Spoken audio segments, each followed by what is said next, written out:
Hi future doctors. Today நம்ம எதை பற்றி பார்க்க போகிறோன்னா, இப்போ அப்ராடில் எம்பிபிஎஸ் படிக்கிறது வந்து பார்த்திங்கன்னா, சில ரூல்ஸ் அண்ட்ஸ் கண்டிஷன்ஸ் வந்து எம்சிஏ வந்து இப்போ அப்டேட் பண்ணியிருக்காங்க. ஸோ அந்த மாதிரி ரூல்ஸ் அண்ட்ஸ் ரெகுலேஷன்ஸ் வந்து நம்ம எந்த மாதிரி ரூல்ஸ் அண்ட்ஸ் ரெகுலேஷன்ஸ் இருக்குது, அப்ராடில் படித்தா எந்த மாதிரி கண்ட்ரிஸை சூஸ் பண்ணுறது, என்ன ப்ராப்ளம்ஸ் வரும் மேக்ஸிமம், அந்த மாதிரி நான் வந்து ஃபுல் டீட்டெயில்ஸ் இப்போ நான் உங்களுக்கு சொல்ல போகிறேன். ஸோ இது பார்த்திங்கன்னா இப்போ நம்ம ஸ்க்ரீனில் பார்த்திங்கன்னா அது என்எம்சியோட வெப்சைட்டு, ஒரிஜினல் வெப்சைட்டு. இதில் பார்த்திங்கன்னா வெளிநாட்டில் படிக்கும் மாணவர்களுக்குன்னு சொல்லிட்டு சில நாம்ஸ் வந்து அப்டேட் பண்ணியிருக்காங்க. ஸோ அதில் வந்து நான் படிக்கிறேன். இப்போ நான் ஃபுல் டீட்டெயில்ஸ் நான் இப்போ உங்களுக்கு சொல்கிறேன், ஃபுல்லாக வந்து எக்ஸ்ப்ளோர் பண்ணுறேன்.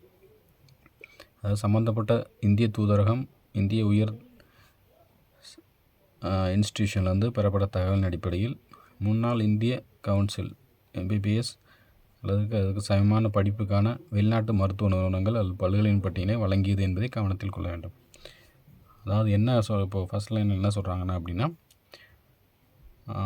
நம்ம ஃபாரினில் சூஸ் பண்ணுற மெடிக்கல் யூனிவர்சிட்டிஸ் வந்து நம்ம என்எம்சி கைட்லைன்ஸில் வந்து